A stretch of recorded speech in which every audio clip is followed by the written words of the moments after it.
Hello friends, இன்றைக்கி நம்ம வீடியோவில் பாதுஷா எப்படி செய்கிறதுன்னு பார்க்க போகிறோங்க. வாங்க வீடியோக்குள்ளே பார்க்கலாம். பாதுஷாவுக்கு தேவையான பொருட்களை எடுத்து வச்சுக்கலாங்க. மைதா மாவு, தயிர், பேக்கிங் பவுடர், பேக்கிங் சோடா, சர்க்கரை, நெய், ஏலக்காய். ஒரு பாத்திரம் எடுத்துக்கலாங்க. அந்த பாத்திரத்தில் ஒரு கப் மைதா மாவு போட்டுக்கலாங்க. 1/4 டீஸ்பூன் ஆப்ப சோடா போட்டுக்கலாங்க. 1/4 டீஸ்பூன் பேக்கிங் பவுடர் போட்டுக்கலாங்க. 2 ஸ்பூன் தயிர் போட்டுக்கலாங்க. 2 டேபிள் ஸ்பூன் நெய் போட்டுக்கலாங்க. 2 ஸ்பூன் எண்ணெய் போட்டுக்கலாங்க. கொஞ்சமாக உப்பு போட்டுக்கலாங்க. போட்டுட்டு நல்லா பிசைஞ்சு எடுத்துக்கலாங்க. பிசைஞ்சிட்டு கொஞ்சமாக தண்ணி தெளித்து பூரி மாவு பதத்துக்கு பிசைஞ்சு உருண்டையாக உருட்டிக்கலாங்க.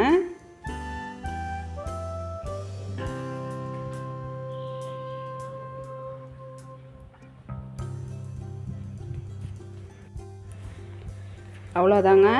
இப்போ மாவு உருட்டியாச்சுங்க. இதை ஒரு 15லேருந்து 20 நிமிஷம் நல்லா ஊறட்டோங்க. அதுக்குள்ளே நம்ம சர்க்கரை பாவு ரெடி பண்ணிடலாங்க. வேறு ஒரு பாத்திரம் வச்சுக்கலாங்க. அந்த பாத்திரத்தில் ஒரு கப்பு சர்க்கரை போட்டுக்கலாங்க. 1 கப்பு தண்ணி விட்டு நல்லா கொதிக்க விடலாங்க. சர்க்கரை நல்லா கரைஞ்சி பிசு பிசுப்பாக வரட்டோங்க. ஒரு கம்பி பதம் வர வரைக்கும் நல்லா கொதிக்கிட்டோங்க.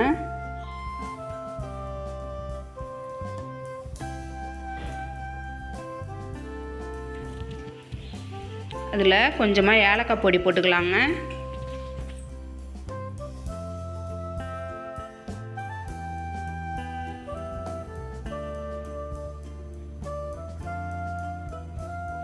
அடுத்து மாவு ஊறிடுச்சா பார்க்குறோம் பாருங்கள். மாவு நல்லா ஊறி நல்லா புஷ்ஷுன்னு வந்துருக்குதுங்க. இதை அந்த சக்கரை பாவு கொதிக்கிறதுக்குள்ளே சிறு சிறு உருண்டையாக நம்ம உருட்டி எடுத்து வச்சுக்கலாங்க. பாருங்கள், அமுக்கும் போது நல்லா சாஃப்டாக பஞ்சு போல் உள்ளே போகுது பாருங்கள். இது போல் நமக்கு தேவையான சைஸில் உருண்டையாக உருட்டி அந்த மாவை கட்டை விரலால் அமுக்கி எண்ணெய் காஞ்சதும் அதை போட்டு எடுத்துக்கலாங்க. அடுப்பை மீடியம் ஃப்ளேம்லேயே வச்சு போட்டுக்கலாங்க.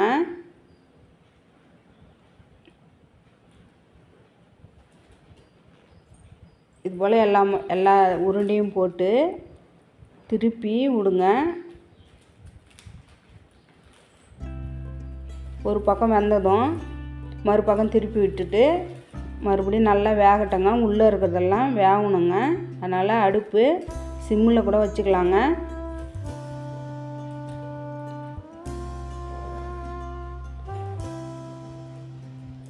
நல்லா கலராக இருக்குது பாருங்கள்.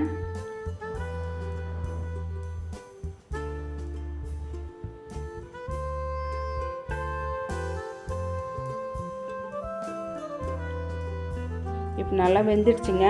இதை எண்ணெயிலேருந்து வடிகட்டி ஒரு பாத்திரத்தில் மாற்றிக்கலாங்க.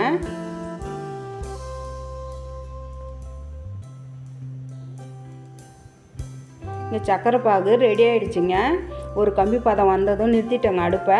இப்போ அந்த சக்கரை பாவில் நம்ம எடுத்த பாதுஷாவை சூடாக இருக்கும்போதே போட்டுடலாங்க. போட்டுட்டு 5 நிமிஷம் ஊறட்டோங்க.